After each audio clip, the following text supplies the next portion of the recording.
DSC, ఎస్జిటికి అదేవిధంగా టెట్లో సైన్స్కు సంబంధించినటువంటి ముఖ్యమైనటువంటి ఫిజికల్ సైన్స్కి సంబంధించినటువంటి బిట్స్ ఇక్కడ తయారు చేయడం జరిగింది. సో ఇవన్నీ కూడా మీకు మంచి మార్కులు స్కోర్ చేయడానికి ఉపయోగపడతాయండి. విద్యుత్తును ఉత్పత్తి చేసే పరికరాన్ని విద్యుత్ ఘటము అంటారు. విద్యుత్ ఘటంలో ధన రుణ ధ్రువాలు ఉంటాయి. విద్యుత్ ఘటంలో ఉండేటటువంటి ధ్రువాలు ధన ధ్రువము, రుణ ధ్రువము అంటారు. పై రెండు ఏవి కావు అంటారు. సో కాబట్టి ధన ధ్రువం, రుణ ధ్రువం రెండు ఉంటాయి. ఘటం రసాయన శక్తిని ఏ శక్తిగా మారుస్తుంది అంటే విద్యుత్ శక్తిగా మారుస్తుంది. ఘటం నిర్మాణంలో కావలసినటువంటివి ఏంటి? జింకు, రాగి. ఓకే, ఇవి రెండుగా జింకు, రాగి కావాలి. తర్వాత సల్ఫ్యూరిక్ ఆమ్లం కూడా అవసరం అవుతాయి. దీంట్లో ఉపయోగించేటటువంటి ఆమ్లం ఏది అని అడగడానికి అవకాశం ఉంటుంది. సల్ఫ్యూరిక్ ఆమ్లము ఆన్సరు. మరి రెండు లేదా అంతకన్నా ఎక్కువ ఘటాలు కలిగిన నిర్మాణాన్ని బ్యాటరీ అంటారు. ఇది చాలా ఇంపార్టెంట్ అండి.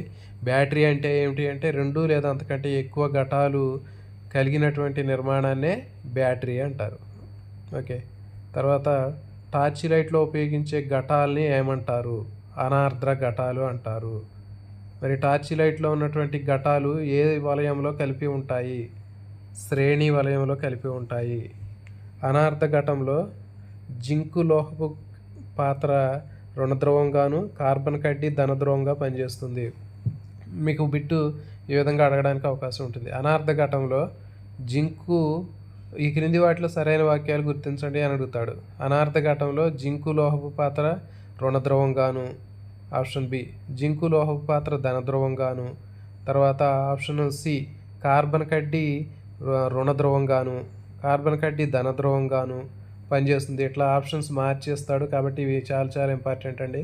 నెక్స్ట్ బ్యాటరీలోని ఘటంలో పొడవైనటువంటి గీత ధన ధ్రువాన్ని, చిన్న గీత రుణ ధ్రువాన్ని చూపిస్తుంది.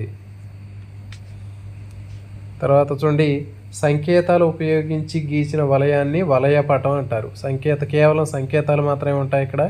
తర్వాత మరి వలయంలో స్విచ్ వేసినప్పుడు విద్యుత్ వలయం ప్రవహిస్తుంది. దీన్ని మూసిన వలయం అంటారు. మూసిన వలయంలో జరిగేటటువంటి మార్పు ఏమిటి అంటే వలయం మూసి ఉన్నప్పుడు స్విచ్ వేసినప్పుడు విద్యుత్ ప్రవహిస్తుంది, స్విచ్ ఆపినప్పుడు విద్యుత్తు ప్రవహించదు. దీన్ని తెరిచిన వలయం అంటారు.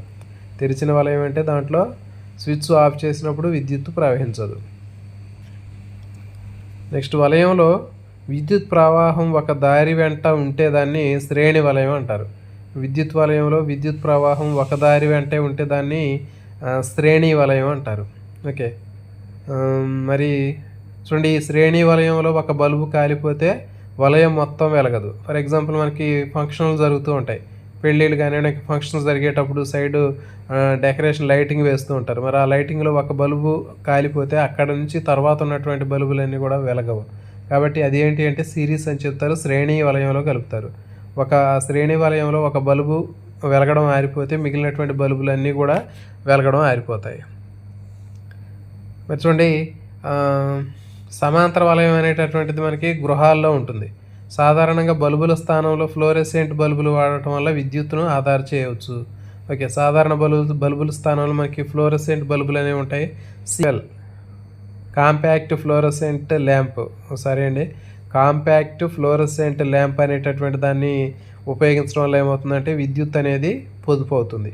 పైన ఇంకో బిట్టు చూడండి, ఇక్కడ చెప్పడం మర్చిపోయాను. ఇప్పుడు చూడండి, శ్రేణి వలయం అనేటటువంటిది ఏంటి అంటే ఒక బల్బు మాడిపోతే వెలగడం ఆగిపోతే దాని తర్వాత ఉన్నటువంటి బల్బులన్నీ కూడా అవి కూడా వెలగడం ఆగిపోతాయి. ఇవి ఫంక్షన్లో డెకరేషన్లో ఉండేటటువంటివి.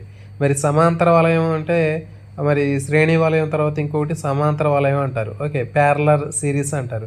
మరి ప్యారలర్ సిరీస్ లేదా సమాంతర వలయంలో ఒక బల్బు వెలగకుండా పోయినట్లయితే మిగిలిన బల్బులు వెలుగుతూనే ఉంటాయి. అంటే ఒకదానికి ఇంకో దానికి సంబంధం అనేది ఉండదు. ఫర్ ఎగ్జాంపుల్ మన ఇంట్లో ఒక బల్బు పోయింది అనుకోండి, ఆ స్విచ్ వేసినప్పుడు ఆ బల్బు పోతే ఆ బల్బు మాత్రమే వెలగదు, మిగిలినటువంటివి వెలుగుతూ ఉంటాయి. దాన్ని కాబట్టి ఇంట్లో ఉండేటటువంటి మొత్తం కూడా ప్యారలర్ సమాంతర శ్రేణి అని గుర్తుపెట్టుకోండి. ఫంక్షన్లో డెకరేషన్లో ఉపయోగించేవి మొత్తం కూడా శ్రేణి వలయం అని గుర్తుపెట్టుకోండి. నెక్స్ట్ విద్యుత్ పరికరాలు పాడైపోకుండా కాపాడటానికి ఫ్యూజ్ మినియేచర్ సర్క్యూట్ బ్రేకర్ను ఉపయోగిస్తారు. సో చూడండి, మినియేచర్ సర్క్యూట్ బ్రేకర్ చాలా ఇంపార్టెంట్ అండి. ఇది ఎంసీబీ అంటారు. ఎంసీబీని విస్తరించండి అంటే మినియేచర్ సర్క్యూట్ బ్రేకర్, ఇది ఇంపార్టెంట్. తర్వాత 1 కిలోవాట్‌కి 1000 వాట్లకి సమానం. 1 కిలోవాట్ ఎన్ని వాట్లకు సమానం అంటే 1 కిలోవాట్ అనేది 1000 వాట్లకు సమానం. గృహాల్లో విద్యుత్ వినియోగాన్ని కిలోవాట్ పర్ గంట కొలతల్లో కొలుస్తారు. ఓకే ఇవ్వండి, ఇవి ఇట్లాంటి బిట్స్ అనేవి చాలా చాలా ఇంపార్టెంట్ బిట్స్. ఇవన్నీ కూడా బేస్డ్ ఆన్ టెక్స్ట్ బుక్ని బేస్ చేసుకుని తయారు చేసినవి.